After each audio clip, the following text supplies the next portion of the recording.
Hi, I'm Terza. I showed up to work like any other day, doing my job, quietly, consistently. But then my own sister poured hot coffee on my lap during a company lunch, and people laughed. No one spoke up, no one stopped her, and just when I thought I'd finally disappeared completely, my husband walked in. Not just any husband, a billionaire. And within minutes, he fired everyone in that room. But that wasn't even the worst part. The real betrayal? It started way before the coffee. What if your own family spent years erasing you, one harmless moment at a time? Would you even notice until it's too late? Let me tell you what really happened. I stood in the lobby of Monroe Analytics, one hand gripping a tray of 3 coffees, the other balancing a brown paper bag of breakfast wraps that were already staining through with grease. The doors behind me slowly eased shut, leaving the damp Seattle morning behind. But the chill followed me anyway. A few people from marketing passed by without so much as a nod.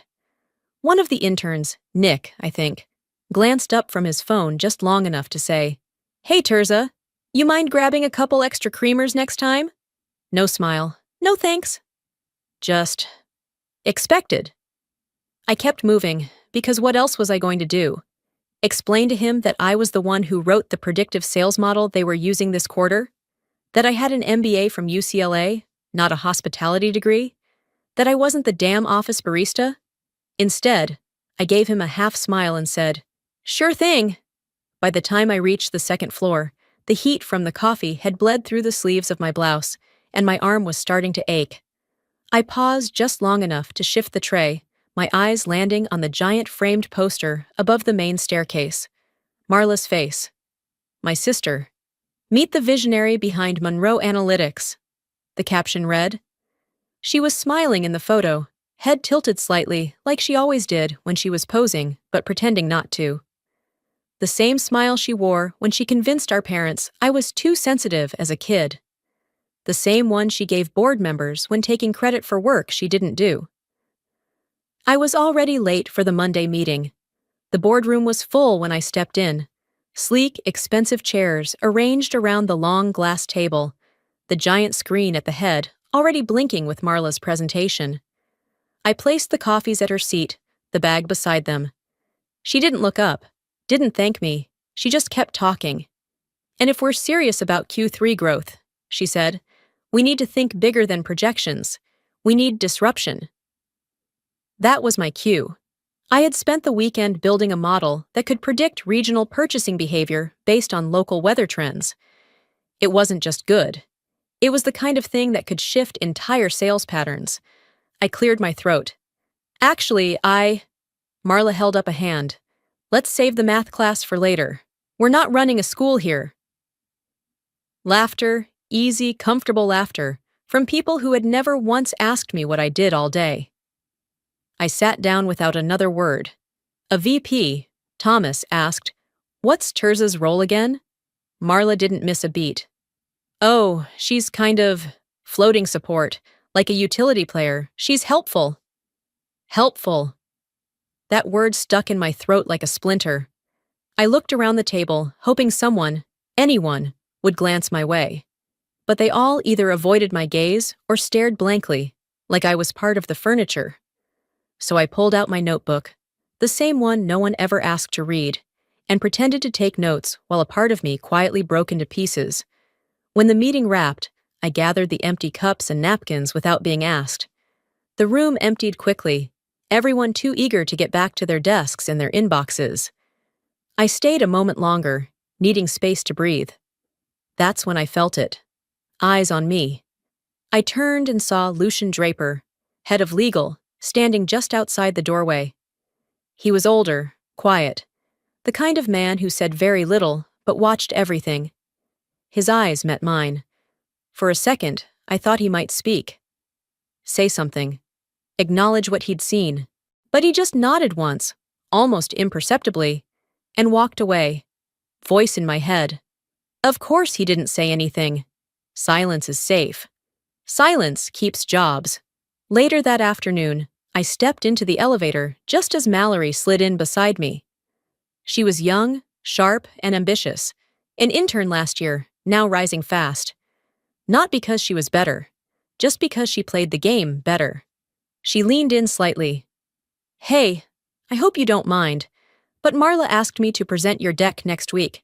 She said you'd be cool with it. Cool with it? I blinked at her. Sure, I said, voice even. No problem. Mallory smiled. Thanks. I mean, you laid all the groundwork. I'll just polish it up a bit. We rode the rest of the way in silence. That night, I stayed late. No one else was around.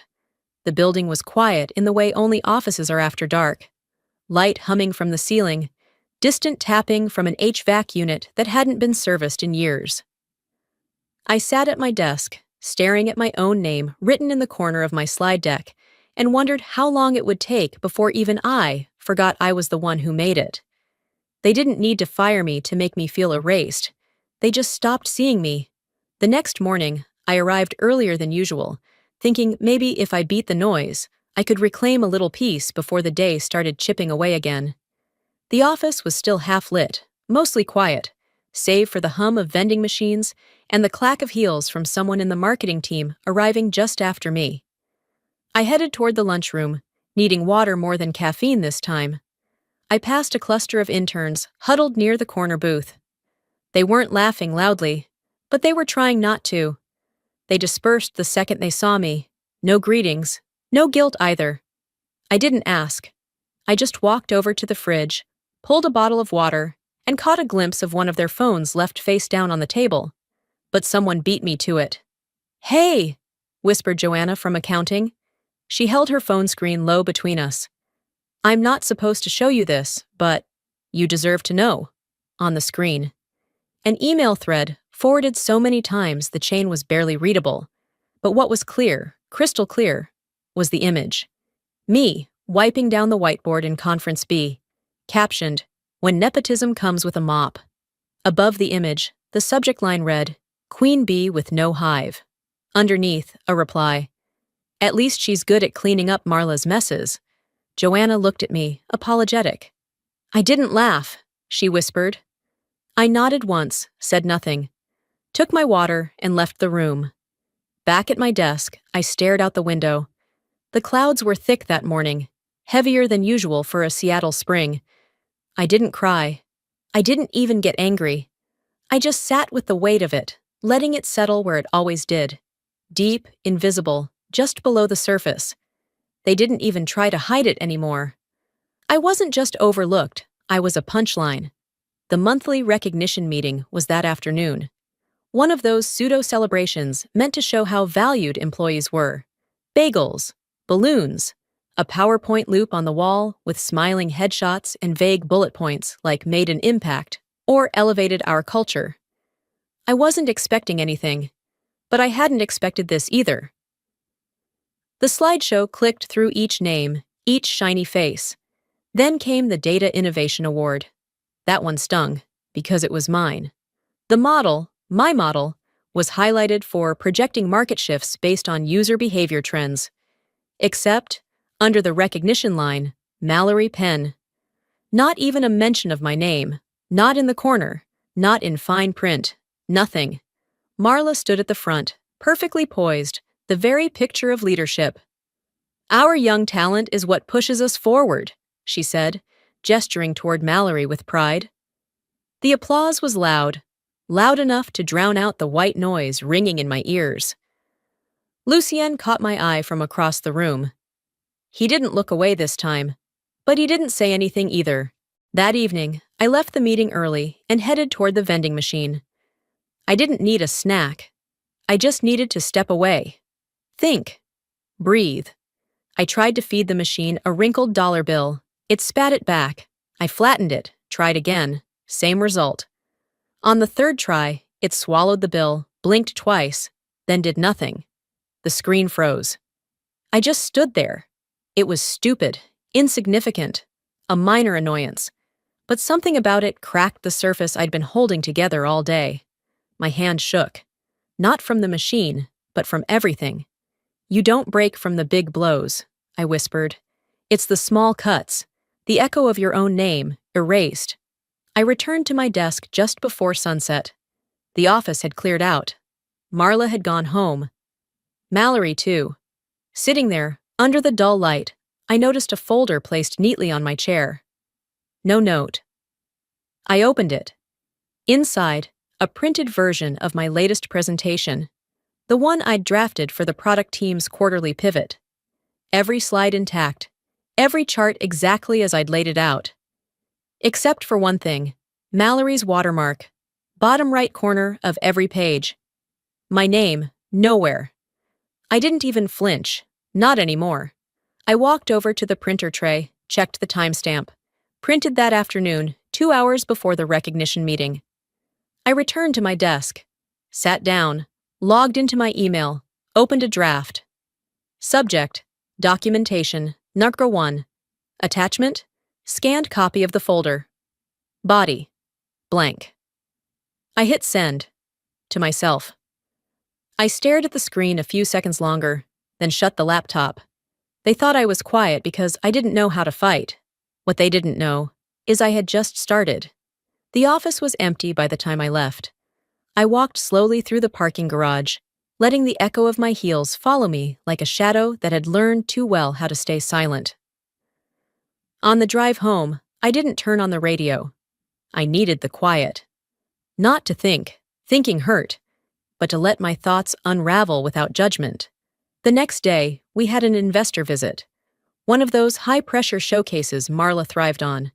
The kind where we pretended everyone was aligned, efficient, inspired. The kind where she reminded everyone, subtly of course, that this company bore her name, even if it technically belonged to our parents. The investor was an older man named Bennett. Friendly, but clearly calculating. The type that read between words more than he listened to them. He shook hands, asked too many questions, and smiled like he already knew who was getting the next funding round. Marla met him at the front, our mother right behind her. Velda Keegan, the matriarch. She wore a tailored navy suit, hair swept back so tight it made her look like she was always in control. She greeted Bennett with a tone of polished confidence and guided him into the hallway like she owned the building, which, in a way, she did. "This is Marla," she said, gesturing with a proud hand. "My daughter. The brain behind all of this." I stood 3 feet away. Velda didn't look at me. She didn't introduce me. She didn't even acknowledge my presence. Bennett turned to me anyway, politely puzzled. "And you are?" "Oh," I said, smiling just enough to be civil. "I'm the one who wipes down the whiteboard." He blinked, then let out a confused chuckle, like maybe it was a joke. It wasn't. Later that evening, Velda insisted we all have dinner with the investor. She made a reservation at some high-end seafood place downtown, white tablecloths, waiters who called you ma'am, without irony. The kind of place where they hand you a wine list longer than the actual menu. I didn't want to go, but not going would have looked petty. Weak. So I showed up, smiled through the introductions, and sat quietly while Velda bragged about Marla's debate trophies from high school and her early admission to Stanford, even though she ended up transferring after 2 semesters. She never mentioned that I'd earned a full ride to UCLA, or that I graduated early, or that I'd once presented at a national conference before I was 30. She talked about Marla like she was the only daughter she ever had. I picked at my food, listened, watched Marla laugh and dazzle, and somewhere between the lobster bisque and the seared halibut, I realized the truth. There comes a moment when silence doesn't protect them anymore. It only exposes you. Back at the office later that week, I had to drop off a hard copy file in Marla's office. It was late, most of the staff had left, and I figured I'd just leave it on her desk and go. Her door was ajar. I stepped in. That's when I heard my mother's voice. "Listen," she said, her tone clipped and impatient. "You need to transition her out. Sooner, not later. People are starting to ask questions." Marla exhaled audibly. "She's not going anywhere. That's the problem." "She's too close. You know how this works. Keep her in the room, but far from the table." "I've been doing that for 6 months," Marla snapped. "She's just quiet. She doesn't fight. She never has." I didn't move, just stood there, still as air. Quiet, but not empty. I gently set the file on a side table and stepped back out of the office. My heart wasn't racing. My hands weren't shaking. I didn't even feel angry. I felt awake. Back at my desk, I opened a new email. Subject: documentation to do. Attachment: audio recording from my phone, still running in my coat pocket. I hit send. That night, at home, I sat on the floor of my apartment in an oversized sweatshirt, a cup of tea going cold beside me. I pulled out a shoebox filled with old family photos. One of them, me, age 10, holding up a science fair ribbon, had Marla in the background, arms crossed, not smiling. I used to think I was invisible because I wasn't good enough. But I wasn't invisible because I lacked value. I was invisible because I refused to shrink to fit their image of what enough looked like. That was the night I created a new folder on my laptop. Contingency plan. Because if they were going to come for me, I wasn't just going to sit there. I'd been underestimated for too long. And if they thought I wouldn't fight back, they weren't watching closely enough. I spent the next morning pacing my apartment, letting the kettle boil over twice and forgetting where I put my keys. I wasn't panicking, I was preparing. There's a difference. By the time I walked into the office, everything in me had shifted. I wasn't there to survive anymore. I was there to remember who I was before I let them rewrite me. I dropped my bag at my desk and checked my voicemail. I hadn't cleared them in weeks. Couldn't stomach hearing one more just checking in or circling back. But today, I did. Second message down, a woman's voice came through, professional but warm. Hi, Ms. Monroe. This is Kayla from Eastbrook Data. We met briefly at the Boston Tech Summit in June. Our Director of Strategy is moving to Europe, and we'd love to talk to you about stepping into that role. We think your work with consumer behavioral modeling is exactly the direction we need. Give us a call if you're open to a conversation. The date on the message? 5 weeks ago. I sat very still, listening to the beep that ended the message. Boston, director level, a real offer, real recognition. And I had turned it down. Or worse, ignored it.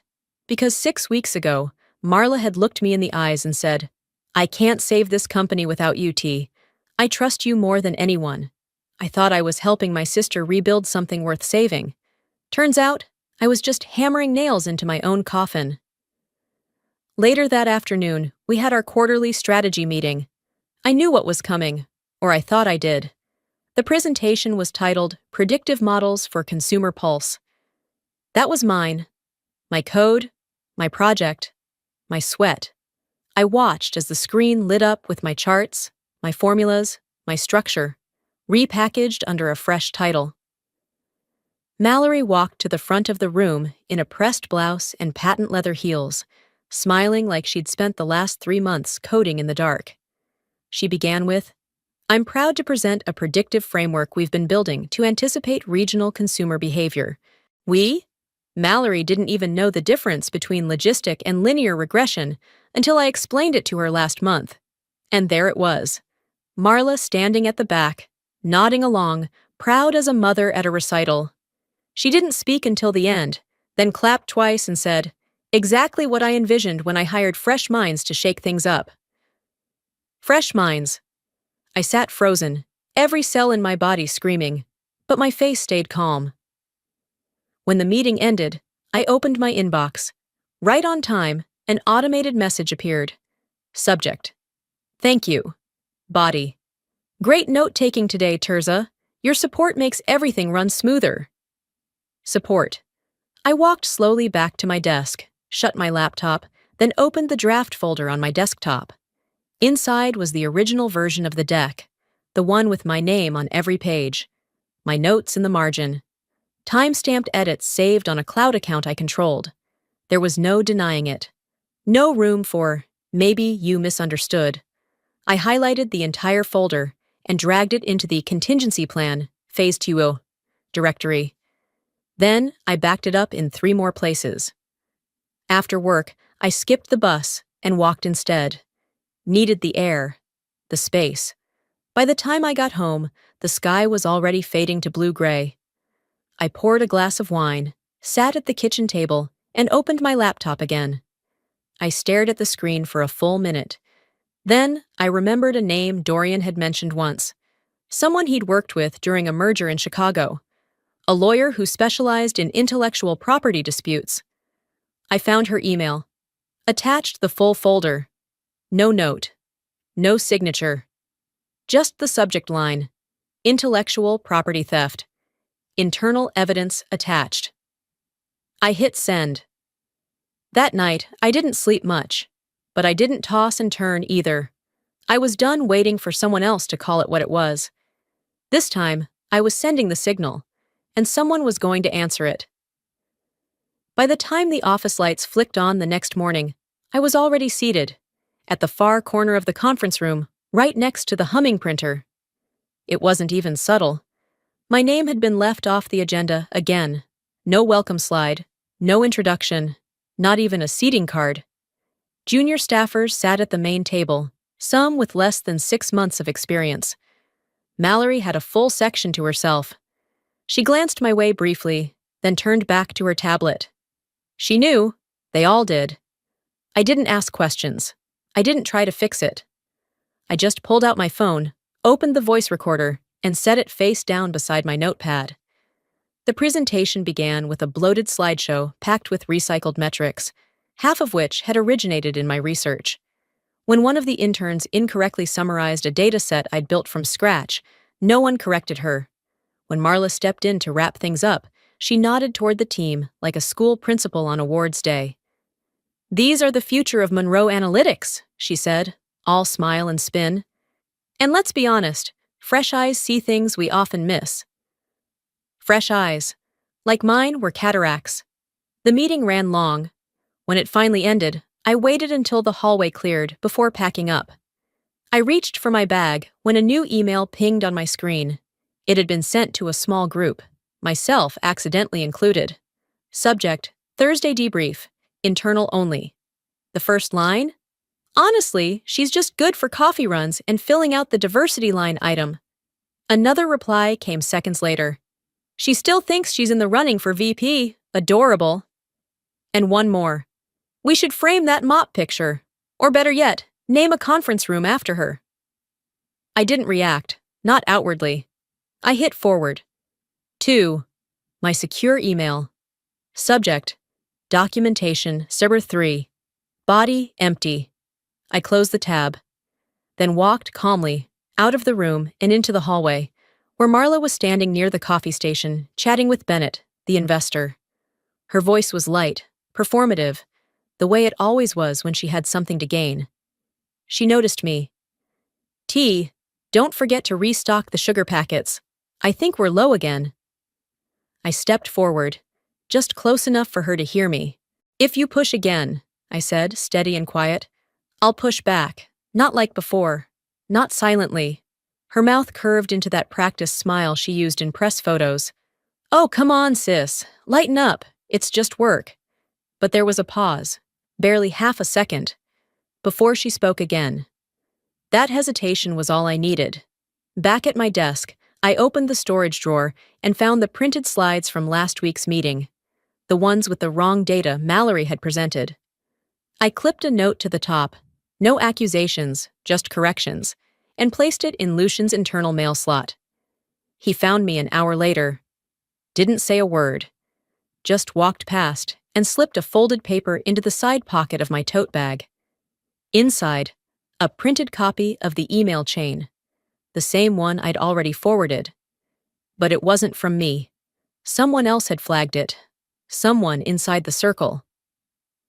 I stared at it for a long time, my fingers tracing the words like they might burn. They didn't. Not anymore. The hallway outside buzzed with Friday energy, casual conversations, lunch plans, weekend jokes. But something else floated in the air now. A weight, a slowness, like the room was holding its breath. Maybe it was me, maybe it was them. Because when truth lingers too long in silence, even the liars start looking over their shoulders. The next time I saw Marla, it was during the Friday investor luncheon, the kind of event where everything is staged just right. name cards, catered salad bowls, scripted toasts. Even the water had lemon slices floating like performance props. I knew better than to expect anything less than theater, but I didn't expect what came next. I was standing by the long table near the windows, quietly pouring myself a second cup of coffee. The room was buzzing with carefully curated small talk when Marla swept in, perfectly timed and perfectly dressed, two tall lattes in her hands.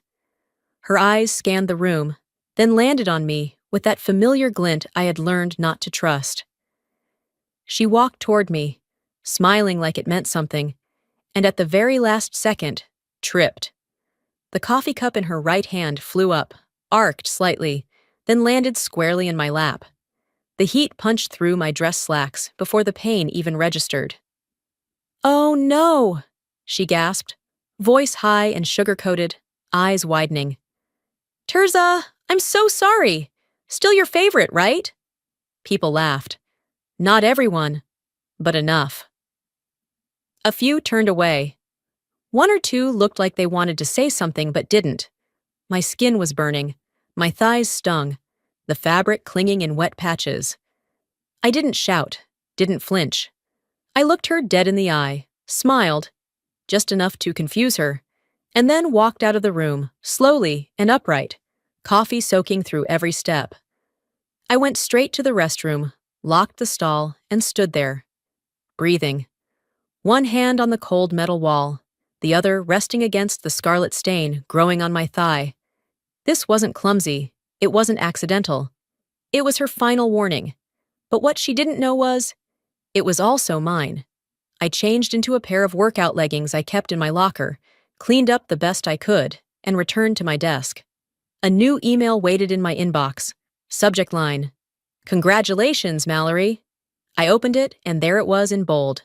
"Please join us in welcoming Mallory Penn to her new role as Director of Data Operations," the position I had outlined, the department I had spent months rebuilding, the workflow I had designed from scratch, handed over like a party favor. And below the announcement, a quote from Marla: "Young women like Mallory are the future of Monroe Analytics." I didn't feel betrayed anymore. I felt confirmed. It wasn't neglect. It was strategy, and I'd played right into it. Until now. I opened the encrypted folder on my personal drive. I uploaded the footage from the security camera near the elevator, full view of the spill. The angle was perfect. Her trajectory, her smirk a second before impact. Crystal clear? Then I added the mentorship logs, the full document trail showing every time I reviewed Mallory's data, corrected her models, prepped her presentations, dates, signatures, even her notes in my handwriting. The folder name had already been decided. Public disclosure, Stage 1. I opened my leather-bound journal and wrote just one sentence. They gave me coffee. I'll give them fire. By early evening, most of the office had emptied. Only a few lights remained on across the floor. I was updating documentation for the legal team when I heard a knock at my door. Not loud, just enough. Lucien stood in the hallway, expression unreadable. He didn't speak. He just walked over and placed a brown envelope on my desk, then turned and left. Inside, an HR complaint form, already signed, anonymous. But the wording was unmistakable. It referenced a hostile incident in a public professional setting. It named no names, but the incident description could only be one thing: the coffee. At the bottom, the HR officer's handwriting read, "Filed under review." I leaned back in my chair, exhaled slowly. There were eyes now, watching, quietly, maybe even regretfully. Not everyone would say something. Not everyone was brave. But not everyone was blind anymore either. And if they wanted a show, they were about to get one they couldn't delete. That following Monday began like any other, but something about the stillness in the room felt rehearsed. Too clean, too coordinated. By mid-morning, the announcement hit every inbox. Subject: Leadership in Sync. Meet the Monroe Women Body. Sisterhood in Innovation. The Monroe Women Leading Together. I stared at the subject line, blinking once before opening it. There it was. A full-page press release, glossy and glowing. A photo of Marla and me, smiling side by side. Except I hadn't smiled like that in months. The picture was from last year's holiday mixer, cropped and filtered to remove the people around us, altered just enough to make us look like a united front. The caption read, "A legacy of trust, vision, and sisterhood." Marla was quoted beneath it. "My sister and I have always believed in building this together. We thrive because we lead together." I didn't know whether to laugh or throw my mug across the room. Instead, I clicked print. As the page slid out of the tray, I whispered under my breath. The photo was real. The moment never happened. 2 hours later, I got a ping from a client I hadn't spoken to in a while. Marcus, from Denver. He forwarded a proposal that had been sent to him for a new cross-regional data analysis initiative. His message was short. "Hey, Tirza, didn't you mention this structure to me last quarter?" I opened the attachment. My structure, my analysis flow, my predictive grid. Word for word. Only 2 names were listed, Mallory Penn and Marla Keegan. No acknowledgement, not a footnote, not a based on a concept by. Nothing. But there it was, buried in the metadata. My watermark. Dated. Logged. Unmistakable. I stared at the screen, then slowly closed my laptop. They weren't just trying to erase me. They were replacing me, in real time. One asset, one headline, one client proposal at a time. That afternoon, the company held a quarterly town hall. All hands, cameras rolling, clients and partners on Zoom. The topic? Shared Vision, Monroe's Next Chapter. Marla took the stage wearing her signature navy blazer and a smile sharp enough to cut glass. She launched into a speech about leadership, vision, and family legacy. I sat in the back row, perfectly still. I didn't interrupt. I didn't raise my voice. I waited until the Q&A. When they opened the floor, I stood up. Calm, steady. "Marla," I said, "can you clarify when exactly you and I last co-authored a project together?" You could hear the air change. The mic handler hesitated. Someone coughed. Marla blinked, only slightly, but it was enough. She forced a smile. "Tirza, I'm not sure that's relevant to today's discussion." "No?" I tilted my head. "Because it's relevant to the article you published this morning, and it's certainly relevant to the client proposal sent to Denver yesterday." Silence. A junior staffer raised her hand and said carefully, "Didn't Tirza design Project Cora?" Another voice chimed in, this time from the tech team. "Yeah, the predictive grid was hers. We beta tested it back in October." Then Lucian stood up, quiet but firm. "I can confirm the time-stamped files. The source material is Tirza Monroe's." No one laughed. No one looked away this time. I looked around the room. I didn't need to shout. I didn't need to plead. She built a family of mirrors. I lit one match. And just like that, the silence that once protected her was about to testify against her. After the town hall ended, people left the auditorium quickly, but not toward me. No one said anything, not even Lucien. His usual nod was replaced with lowered eyes as he passed my row. Back at my desk, I ate lunch alone again. The cold pasta I brought from home tasted like cardboard, but I kept chewing, one bite after another, like always. No one sat next to me. No one mentioned the Q&A.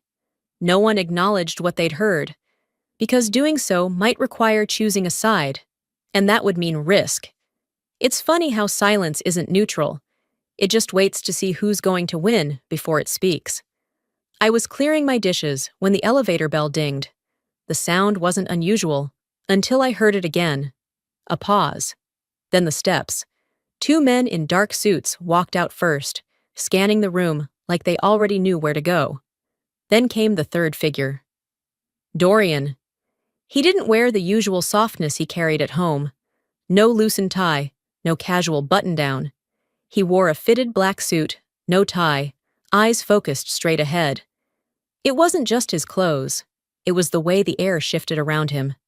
like the room had finally decided to listen. Marla appeared from her office, faltering just slightly. She put on her usual grin, the one she reserved for investors, for cameras. But her shoulders weren't sitting right. "Dorian," she said, as if she'd just bumped into an old college friend, "we weren't expecting—" He cut her off with a quiet, "Let's make this brief." The boardroom doors opened as if on cue. I followed. Not because I was told to, because I knew what was coming. Inside the room, Marla sat at the head, flanked by 3 executive assistants. Lucien took his seat silently. I stayed standing. Dorian placed a single manila folder in front of her, then another in front of Lucien. "Transfer of controlling interest," he said simply. "Effective immediately. Monroe Analytics now belongs, majority, to Wexler Holdings. It's been a quiet acquisition by design." Marla's face didn't fall. It froze. "This is a joke." Dorian remained still. "No. What's been happening in this company for the last year? That's the joke. I'm here to end it." She laughed once, sharp. "You bought us out? That's your revenge for me defending this place?" He didn't flinch. "You defended a lie. You curated a brand. You erased people." Then he turned to Lucien. "I'll be appointing interim compliance and ethics leadership, starting with a full audit of internal communications, reporting structures, and project authorship." Lucien gave a single, solid nod. Dorian looked to me next. I reached into my bag, pulled out a USB, and walked calmly to the screen at the front of the room. I plugged it in. 1 click. The first slide. A screenshot of the internal email where I was called Diversity Decor. Next, a proposal to a client with Mallory's name pasted over my model. Then, footage from the security camera showing Marla's very intentional coffee spill. And finally, a single slide with text in bold. "If silence protects the abuser, let noise redeem the truth." No music, no voiceover, just truth. Laid bare. Mallory, seated in the corner, buried her face in her hands. Lucien looked directly at Marla. "Do you have anything to say for yourself?"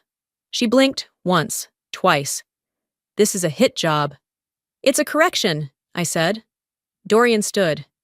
"Effective immediately, Marla Keegan is removed from her role. A review of all project leads will begin this week. Your contract is terminated, pending legal review." Marla's voice cracked. "You're doing this now? Here? In front of her?" Dorian didn't look at me when he said, "You did it to yourself. You just didn't expect anyone to say so out loud." She turned to our mother, Velda, seated at the far end of the room. Mom didn't speak. She didn't move.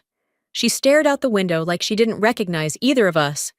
As the room emptied, one by one, I stayed behind. I wasn't done.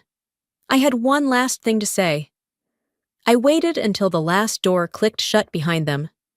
The boardroom was still, except for the quiet hum of the projector cooling down.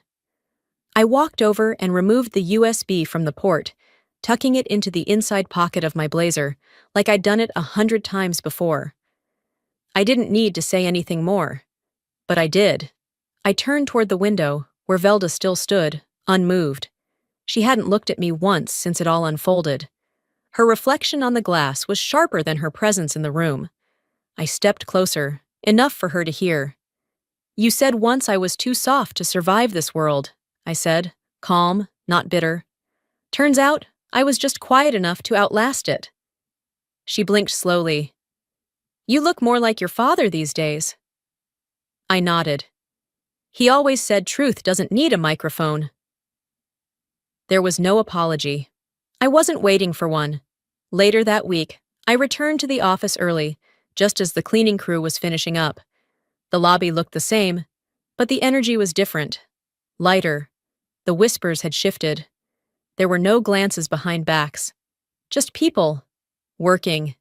And breathing. Marla's nameplate had been removed. Her office door repainted. Mallory had turned in her resignation, citing a need to realign with her values. I didn't stop her. I walked past the front desk, where a new framed poster now hung beside the mission statement. It featured a quote, "Mine." Silence gave me strength. but truth gave me my voice. The receptionist smiled at me, not nervously, not out of obligation, just genuinely. I nodded, continued to my office, and spent the morning reviewing proposals. Lucian and the new head of HR joined me mid-afternoon to finalize the company's first formal code of ethical collaboration. We outlined policies on author credit, project oversight, and whistleblower protection. For the first time, we were naming what no one had dared to describe before: gaslighting, sabotage, performative allyship. Lucien signed the draft, handed me a pen. "This wouldn't exist without you," he said simply. "It shouldn't have needed me," I replied, "but it does now." The next morning, a new message pinged into my inbox. Subject: "I owe you an apology. From Mallory Penn." I stared at it for a full minute before opening. She admitted she knew what was happening, that she let it happen, that she told herself she was just trying to survive, that she wasn't proud of how she stayed silent. I didn't reply. I archived the email, but I didn't delete it. A few weeks later, Velda stopped by without calling. She walked slowly through the hallway, said hello to a few people she didn't recognize anymore. She didn't ask for a tour. She didn't mention Marla. She just stood near the glass wall in my office, watching the city outside. "I came to see it," she said.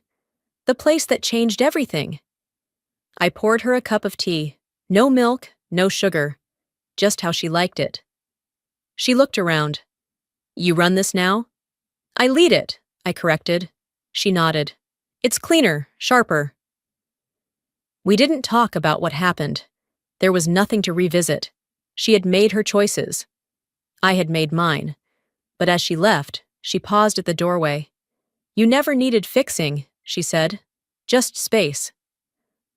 That night, I closed my laptop for the last time that week. The new partnership paperwork was finalized. Monroe Analytics would begin sponsoring leadership scholarships for women of color pursuing degrees in data science and engineering. The first cohort had already been selected. 4 students, bright, sharp, quiet, but not invisible. As I turned off the lights and headed out, there was no applause, no spotlight, just a soft stillness that settled around me like a coat I'd sewn for myself, stitch by stitch. They called it revenge, but I never needed them to fall. I just needed room to rise. You know, I used to think being quiet meant being weak, that staying calm meant giving up. But I've learned that silence, when chosen, can be power. And sometimes the strongest move you'll ever make is to stand your ground without raising your voice. If you're watching this and you've ever felt invisible, at work, in your family, in your own story, I want you to know, you're not alone. And more importantly, you are not powerless. I didn't get here by luck. I got here by paying attention, by keeping records, by listening when no one else would, by choosing not to become like the ones who tried to erase me. And if there's anything I've learned, it's this. You don't have to destroy anyone to reclaim yourself. Just stop shrinking. So let me ask you, have you ever been in a room full of people and still felt unseen? How did you find your way back to yourself? Or maybe you're still trying? Tell me in the comments. I read every single one. And if this story touched something in you, even just a little, drop a 1 in the comments or tell me where you're watching from. If you didn't like it, I want to hear that too. Tell me why. Let's talk about it. No filters here. And if you want more stories like this, raw, real, and full of the quiet power so many of us carry, don't forget to subscribe to the channel. That way, you'll never miss the next voice that finally gets to be heard.